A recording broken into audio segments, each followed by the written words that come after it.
तो मुझे ये था कि मेरे पापा को सोसाइटी में रेस्पेक्ट दिलानी है थोड़ी बहुत, तो इसलिए मेरे को गवर्नमेंट जॉब चाहिए थी। मैं समझ सकता हूँ आगरा वाले बच्चों की क्या हालत रहती है। उनमें से कोई बच्चा जिद्दी होता है, कोई स्ट्रांग होता है, कोई बढ़िया पढ़ने वाला होता है, तो ही वो एसएससी यूपीएससी वगैरह चुनता है। उसके बाद मेरा कोस्ट गार्ड का, इंडियन कोस्ट गार्ड और डिफेंस का जो एयरफोर्स है, उन दोनों के एग्जाम क्लियर हुए थे। मतलब एसएससी में मेरा 2022 में मैं सोच लिया था मैं एसएससी थोड़े करूंगा, लेकिन वहाँ ब्रेक था मेरा। जय हिंद दोस्तों, स्वागत है एक बार फिर से ओपन स्टडी परिवार में आप सभी का। आज हमारे बीच है मनीष, जिन्होंने एसएससी के सीएचएसएल और सीजीएल दोनों एग्जाम्स को क्रैक करके 2024 में दो एग्जाम क्रैक करके दो नौकरी। अब देखेंगे कौन सा नौकरी इनको पसंद आता है, कौन सी चूज करेंगे और साथ के साथ इनको कौन सी पोस्ट मिली है, क्या इनके आगे की प्लानिंग्स और क्या इनका बैकग्राउंड रहा, सबको जानते हैं। सबसे पहले मनीष, आप अपना इंट्रोडक्शन दो, आपके बारे में बताओ।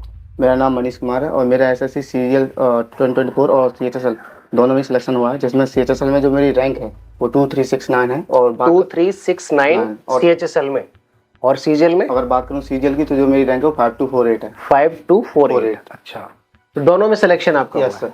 तो अब आपने सीजीएल चूज करा है? यस सर, मैं सीजीएल के तहत जूनियर अकाउंटेंट। ठीक है, तो अब आप मुझे बताओ कि आप दोनों में से जूनियर अकाउंटेंट ही सिलेक्ट करोगे ऑब्वियसली। तो आपका फैमिली बैकग्राउंड और आपका स्कूली बैकग्राउंड, जो भी आपका एजुकेशन बैकग्राउंड है तैयारी के पहले का, वो आप थोड़ा सा मुझे बताएं। मेरे पिताजी एक ऑटो चलाते हैं, जो भी लोडिंग ऑटो होता है।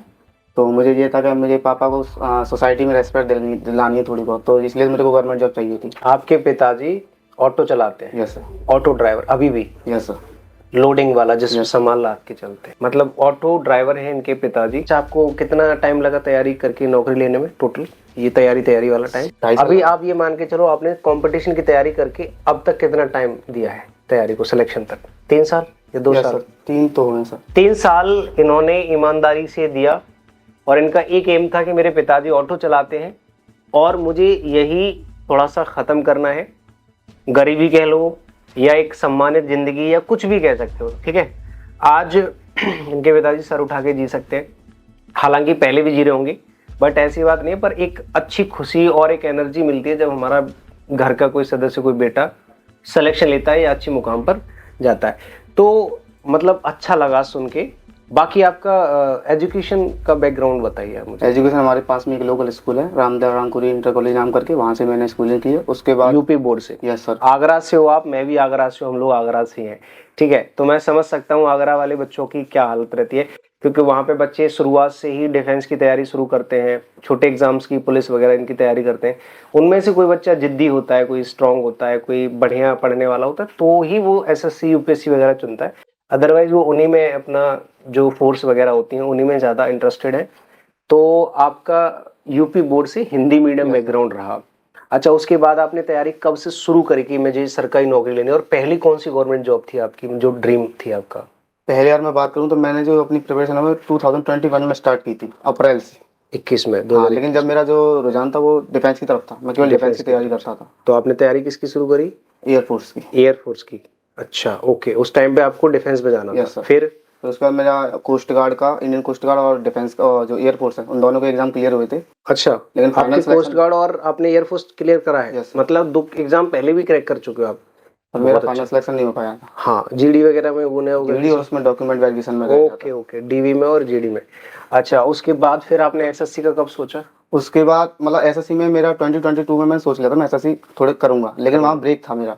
2022 में इन्होंने एसएससी की प्रेपरेशन स्टार्ट करी, सोची, स्टार्ट भी करी थी, और उसमें आपका ब्रेक हुआ था क्योंकि मैं डिफेंस की तरफ ज्यादा देखता था कि डिफेंस की जॉब लेनी है। बीच में एग्जाम्स वगैरह आ गए या कोई?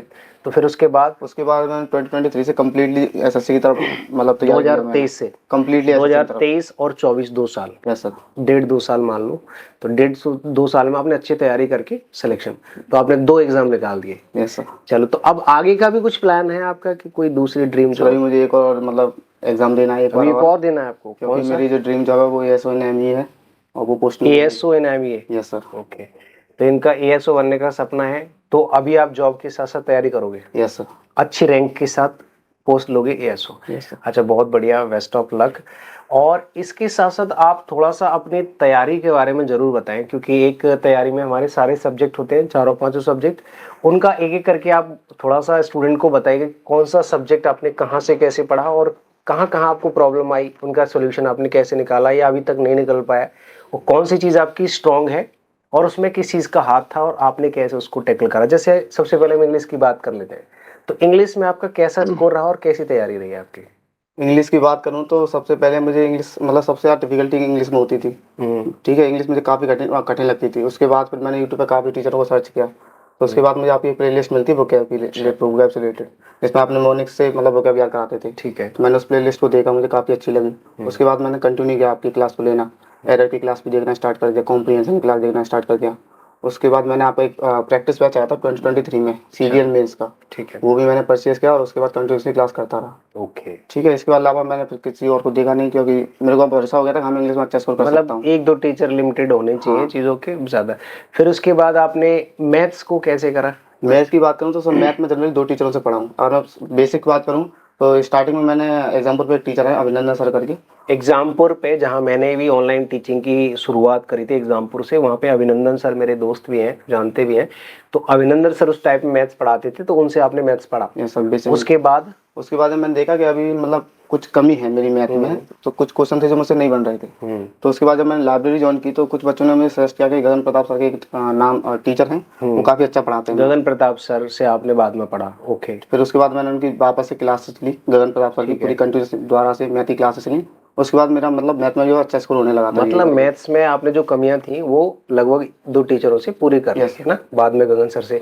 कितना स्कोर रहा आपका सीजन में मैथ्स में? मैथ की बात करूँ सीएचएस में जो मेरा स्कोर था वो 82 था आउट ऑफ 82 आउट ऑफ 90। और सीजीएल में? सीजीएल में 86 था 86 आउट ऑफ 90। अच्छा, इंग्लिश में कितना स्कोर था सीजीएल में? जो इंग्लिश में जो सीजीएल में इसमें जो मेरा स्कोर है वो 115 है आउट ऑफ 115 135 में से। Yes sir. ठीक है। और सीएचएसएल में 108 है। 108 आउट ऑफ सीएचएसएल में 120 शायद। हाँ ठीक है। अच्छा, प्री में कितना था सीजीएल प्री में इंग्लिश में? सीजीएल प्री में मेरा जो स्कोर था वो 47.5 था। 47, अच्छा स्कोर है 47। अच्छा, तो फिर उसके बाद अच्छा ये बताओ, रीजनिंग आपने कहाँ से और कैसे तैयार? रीजनिंग तो सर मैंने ऐसा है कितना स्कोर है रीजनिंग? रीजनिंग में मेरे शायद 90 है इस वक्त, तो 90 के आसपास है। Out of 90। 90 out of 90 reasoning में। वो कहाँ से तैयार करी आपने? रीजनिंग तो सर मैंने अलग अलग टीचरों की देखी है, जैसे कोई टॉपिक किसी टीचर का अच्छा लगा, जैसे एनालिटिकल रीजनिंग अलग टीचर से, कुछ टॉपिक अलग टीचर से। उसके अलावा मैंने सेक्शनल बुक पर ज़्यादा ध्यान दिया है। सेक्शनल मॉक पे, क्योंकि रीजनिंग एक ऐसा सब्जेक्ट है जिसको आप बहुत ज़्यादा थ्योरेटिकली और उसमें स्टक होके पढ़ोगे तो टाइम वेस्ट ही ज़्यादा जाएगा। अगर आपको स्कोर इंप्रूव करना है, कम मेहनत में ज़्यादा स्कोर अगर आपको इंप्रूव करना है, आराम से झटके में 2-4 नंबर बढ़ाने, तो आप रीजनिंग की प्रैक्टिस पे ध्यान दो, है ना। सेक्शनल प्रैक्टिस हो गई या चैप्टर वाइज प्रैक्टिस हो गई। तो सेक्शनल मॉक टेस्ट आपने रीजनिंग के लगाए? सर पर डे आधे घंटा में सेक्शनल बुक देता था रीजनिंग का। बहुत बढ़िया। उसके बाद जीएस में कितना स्कोर है आपका? जीएस मेरी सबसे कमजोर रही है और जो सबसे कम स्कोर है वो उसी में है। ज़्यादातर स्टूडेंट्स की प्रॉब्लम भी जीएस है। Yes sir. तो ये आपको भी लगता है? यस कि आपकी भी है। तो आपको मतलब जैसे आपका कितना स्कोर है पहले तो ये बताओ। सीएचएसएल में तो मेरा स्कोर अच्छा था, 42 था शायद। सीजीएल में कितना था? और सीजीएल में 34 था केवल। 34 आपका रो स्कोर था, लेकिन नॉर्मलाइज्ड कितना है? नहीं, उसके बाद जो कुछ क्वेश्चन रॉन्ग थे, अच्छा। उसकी वजह से मेरा जो स्कोर था 49 हो गया। 49 हो गया, चलो ठीक है। तो आपका, आपके हिसाब से आपका जीएस में मान लो अगर 15 नंबर बढ़ जाते या 10 नंबर बढ़ जाते तो आपको अच्छी पोस्ट मिल जाती? बिल्कुल, है ना। मिल जाती। तो कहीं ना कहीं जीएस की वजह से आपका एक अच्छी पोस्ट, या कह सकते हो कि थोड़ा सा लैग कर गई, क्योंकि आपने रीजनिंग में फुल किया है। इंग्लिश में भी आपका अच्छा स्कोर है, 100+ भी अच्छा स्कोर होता है अपने आप में। बाकी आपने मैथ्स में अच्छा स्कोर करा है। तो जीएस में अगर आपका थोड़ा सा लैग हुआ है तो आप किस चीज की वजह से आप देखते हो कि मेरी जीएस इस वजह से रह गई, कमजोर हो? मेरी जो नंबर ऑफ क्वेश्चन की प्रैक्टिस है वो कम है। सेक्शनल आपने हर सेक्शन की नंबर ऑफ क्वेश्चंस कम करें और मैं उसको एनालाइज ठीक से कर नहीं पाता हूँ क्वेश्चंस को। यानी कि देखो, क्वेश्चन आपके सामने है कोई एमसीक्यू, तो उसको अगर आपको डेप्थ में जाके समझना है तो कहीं ना कहीं उसका मतलब फंक्शनली आपको उसको एनालाइज करना पड़ेगा कि ये क्वेश्चन कौन से टॉपिक से है, कौन से सब्जेक्ट का है, इसके 4 ऑप्शन किन किन चीज़ों से लिंक करते हैं। ऐसे करके आपने उस चीज़ को एनालाइज नहीं कर पाया। और आपने थ्योरेटिकली कभी जीएस पढ़ी है पूरी? खान सर से फाउंडेशन बेस पढ़ी, उसके बाद प्रैक्टिस कम करी, उसके बाद प्रैक्टिस कम हो पाई है। तो कहीं ना कहीं जीएस में अगर आप थ्योरेटिकली पढ़ रहे हो या आप कोई चैप्टर पढ़ रहे हो तो उसकी सेक्शनल प्रैक्टिस बहुत जरूरी है, तभी आपके रूल्स वगैरह या कोई कॉन्सेप्ट है वो स्ट्रॉन्ग हो पाएगा। ये मैं हमेशा स्टूडेंट्स को बोलता भी हूँ कि अगर आप ग्रामर के रूल्स पढ़ रहे हो, वन लाइनर वोकैबुलरी पढ़ रहे हो, मैथ्स के फॉर्मूलाज या मैथ्स के टाइप्स या रीजनिंग के टाइप्स पढ़ रहे हो, तो उनकी डबल या ट्रिपल प्रैक्टिस भी आपको करनी पड़ेगी, तभी जाके आपका जो भी कॉन्सेप्ट है, जो आपकी थ्योरी है, वो आपके दिमाग में बनी रहेगी। लंबे टाइम तक। आप चाहते हैं कि एक बार आपने पढ़ लिया उसी को रिवाइज करते रहो, तो वो हमेशा के लिए आपके दिमाग में नहीं सेट हो सकती जब तक आप प्रैक्टिस नहीं करोगे। कहीं ना कहीं ये चीज आपकी जीएस में लैग कर गई है। Yes sir.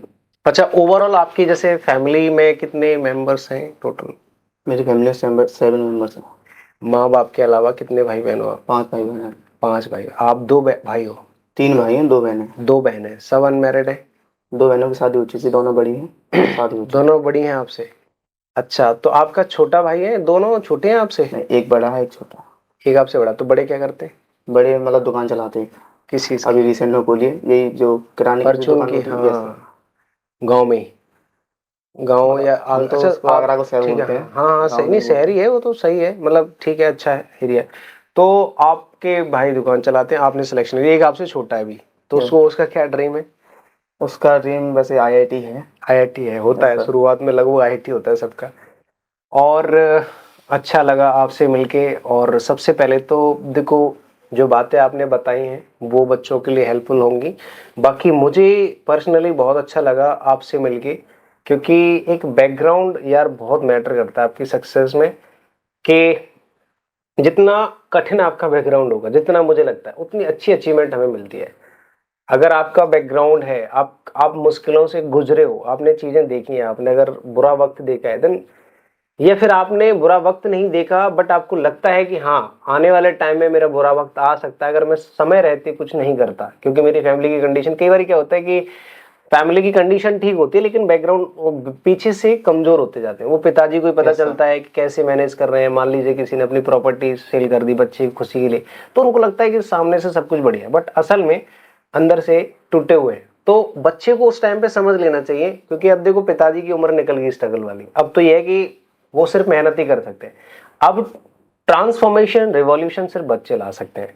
तो मुझे काफी मतलब पर्सनली मनीष, मुझे बहुत अच्छा लगा आपसे मिलके कि आपके पिताजी टेम्पो चलाते हैं, आपने चीजों को देखा, आपने भाई बहन की कंडीशन देखी और इकलौते आप पूरी फैमिली में निकले जिन्होंने सरकारी नौकरी ली और आगे भी अभी रुकना नहीं चाहते हैं। आपका आगे भी प्लान है कि मैं एएसओ लेना चाहता हूँ, मिनिस्ट्री ऑफ एक्सटर्नल अफेयर्स में जाना चाहते हैं, तो ये एक ड्रीम जॉब है। तो we wish all the very best Manish. एक बार फिर से आपको मैनी कॉन्ग्रेचुलेशंस और बेस्ट ऑफ लक कि आपको जो चाहे वो आपको मिले। तो इतना ही कहेंगे मनीष, सभी भाइयों को अपनी तरफ से best of luck, all the best. Thank you, मिलते हैं, बाय बाय।